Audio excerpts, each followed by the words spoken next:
Welcome back to our channel. Now today we're going to be talking about soil and specifically how you can choose it as a beginner. Now when I first started my growing journey, I got really confused with the number of options. There's so many options available on the market that it's really hard to know where to begin. And when you're starting out, you want a simple option. Now we're going to suggest to you that you use living soil. We're going to walk you through that today and show you how you can do it by choosing the right ingredients, mixing them together, and basically creating a scenario where you do it once, you do it right, and you never have to do it again. Now at this point, I'll just mention, if you haven't already, hit the subscribe button, the notification button. We're going to be dropping videos every week, and we want you to stay updated because we're going to take you along on our growing journey, and hopefully you can do the same. Before we get into the how and show you how to mix the soil and which ingredients to add, I'm just going to walk you through some of the functions that our soil has to provide for our plants to really thrive. Now, the first thing we want to think about is nutrition. Now, we don't want to be adding bottled nutrients. We want to be putting everything into that soil mix that the plant will need for its whole life. So we've got the macronutrients, the NPKs, then the micronutrients, as well as minerals and kind of some metals that the plant will need. So we want all that to be ready positioned in the soil so it's there as and when the plant needs it. We don't want to be messing around with bottled nutrients. The next thing we want to think about is water.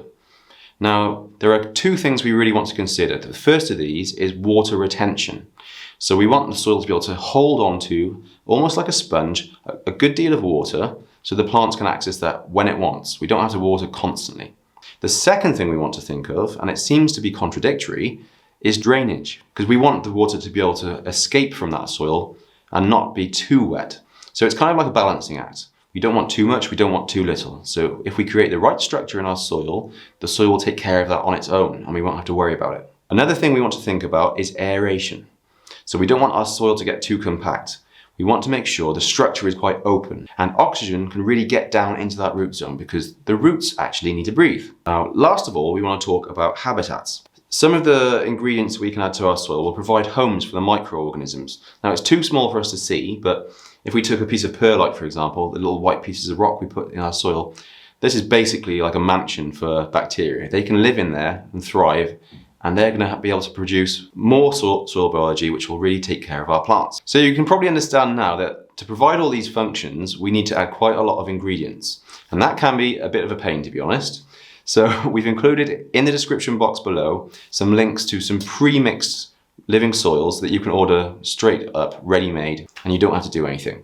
Now there is another option again. You can order a pre-mixed bag of just your soil amendments. So your bat guano, your krill meal, your kelp meal, all of these soil amendments, and you can then just add those into your base ingredients. So you can get hold of perlite, peat moss, cocoa coir, pretty easy from any garden centre, and then you can just add those harder to find amendments just to build up your living soil a bit easier.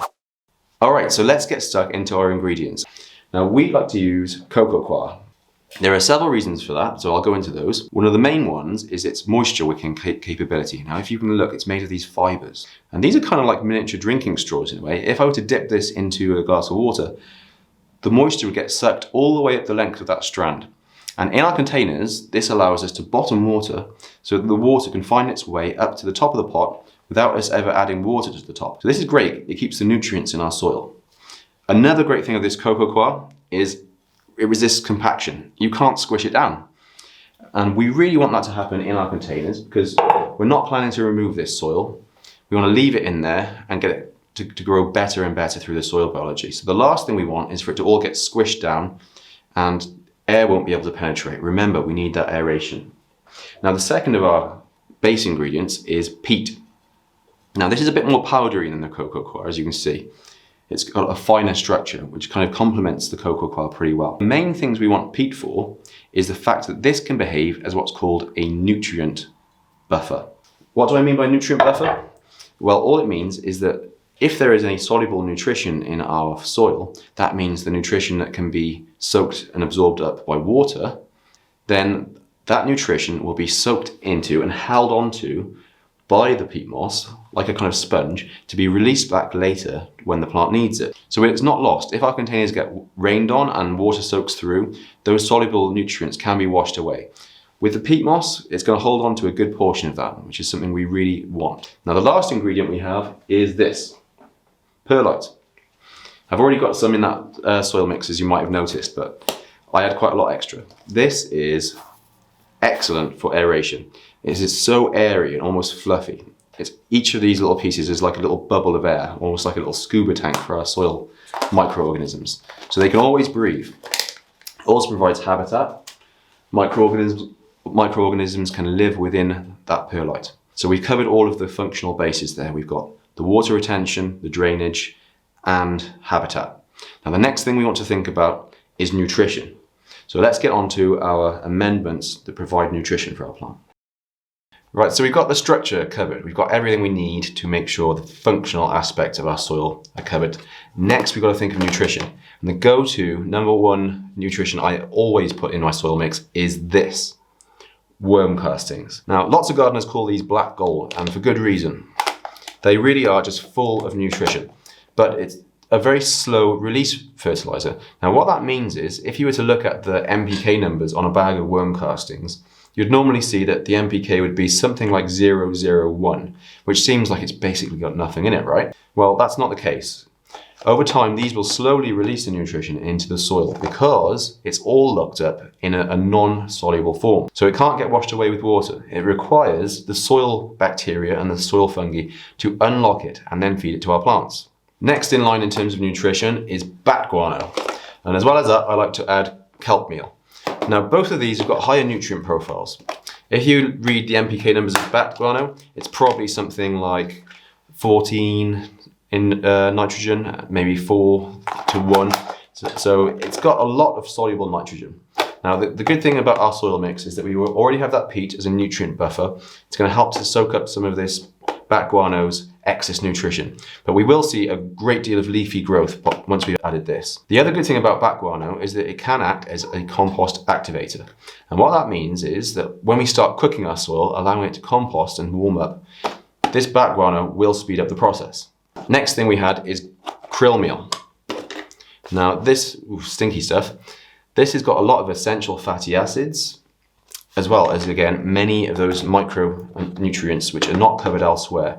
So it's like having a balanced, healthy diet. We want a bit of everything in there for the soil, so our microorganisms have plenty of food and nutrition to feed off, and then to feed that to the plants. Now, the very last of our nutritional ingredients we're adding is this.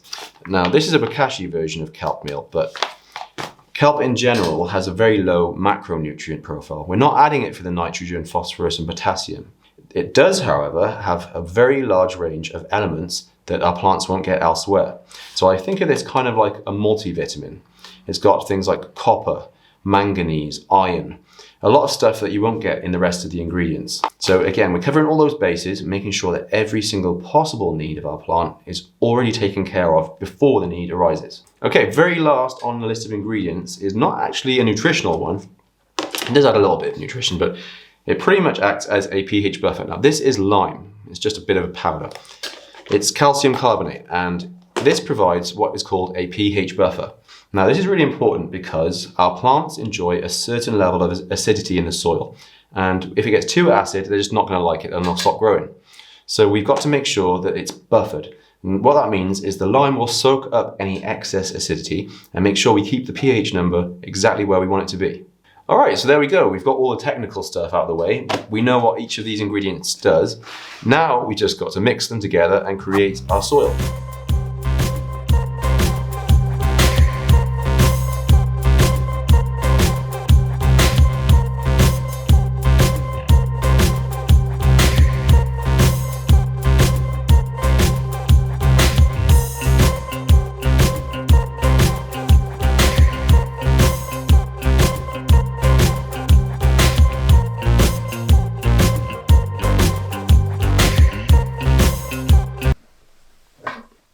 Okay, here we go, water. Are you ready?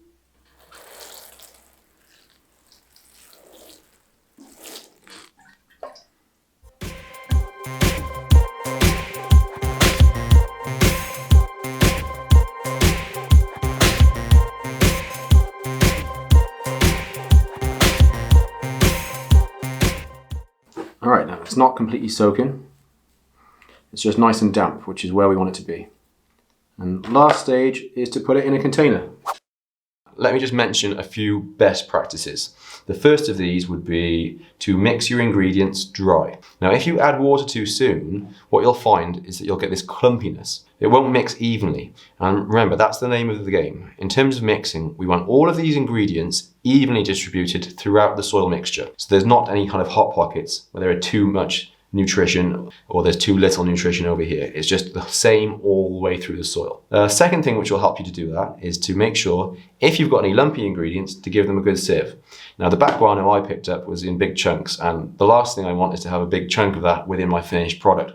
So sieve it into your mixture dry. And once it's all there piled up, mix it up. You could use a shovel, a spade, garden fork. There are plenty of ways to mix. My choice was to put it on a big tarpaulin, and I just picked up one end of the tarpaulin, tipped it one way, tipped it the other, and kind of tumbled it over until it was ready, kind of mixed up together. So just keep an eye on that consistency. Make sure you can't see any of the ingredients still unmixed. It needs to be really consistent. Now, once it's all mixed together evenly, the last stage is to wet the compost down. Now, that water will activate the life and the biology within our mixture.